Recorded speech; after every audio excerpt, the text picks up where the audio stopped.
Pag-aresto ng DOJ, NBI at PNP kay Senator Bato de la Rosa, hindi raw utos ni Pangulong Marcos ayon kay Justice Secretary Frederick Vida.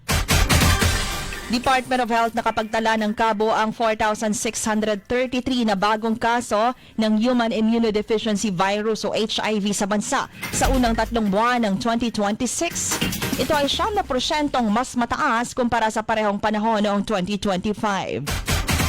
Senator Francis Escudero, inatasan ng ombudsman na maghain ng kanyang counter affidavit kaugnay ng mga alegasyon na sangkot siya sa flood control scandal.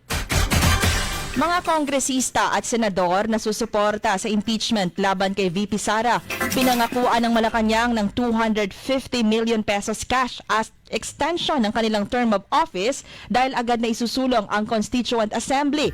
Ibinunyag ito ni Senator Amy Marcos.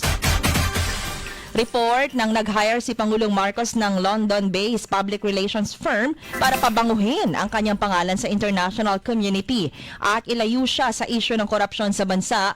Hindi raw totoo, sabi ni Palace spokesperson Claire Castro. Aniya, paninira ito at pakana ng kampo ni VP Sara Duterte.